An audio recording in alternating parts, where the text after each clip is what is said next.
Telangana Congress legislative party के leader भट्टी विक्रमार्का ने BRS हुकूमत पर इल्जाम लगाया कि वो आदिवासियों और कबायलियों को जंगली वसाइल पर उनके हक से महरूम कर रही है और उनके साथ गैर मुल्की हुकूमत की तरह बर्ताव कर रही है। भट्टी विक्रमार्का ने यह तबसरा हाथ से हाथ जोड़ो यात्रा पीपुल्स मार्च के हिस्से के तौर पर खानापुर हल्के के पुलीमुडुगु और दीगर इलाकों में मकामी देहातियों के साथ बातचीत के बाद किया।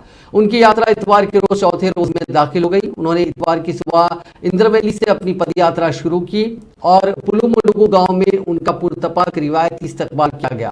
गांव की खवातीन ने उन्हें अपने मसाइल से आगाह किया। गांव वालों ने इस बात पर रोशनी डाली कि उन्हें घर, पेंशन, नौकरी या बाथरूम तक नहीं मिला। उन्हें किसी भी फलाही स्कीम का कोई फायदा नहीं मिला। उन्होंने ये भी बताया कि अहलकारों की तरफ से रिश्वत मांगने की वजह से उन्हें जंगल से मिट्टी और लकड़ियां लाने में मुश्किलात का सामना है।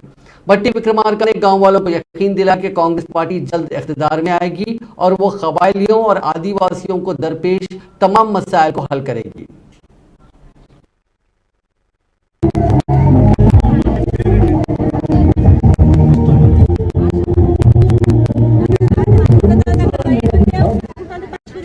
రాజమల్లి ఆశ్రమం 100 సంవత్సరాలు పైబడి ఇక్కడ కొండలు వేసుకుంటూ వాళ్ళు జీవనం సాగిస్తున్నారు.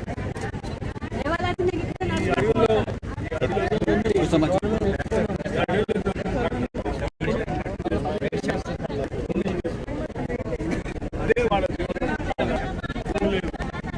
ఏ ఆధారం దాన్ని 3-4 నుంచి టీఆర్ఎస్ ప్రభుత్వం తెచ్చుకొని ఫ్యాక్టరీలు తెచ్చుకొని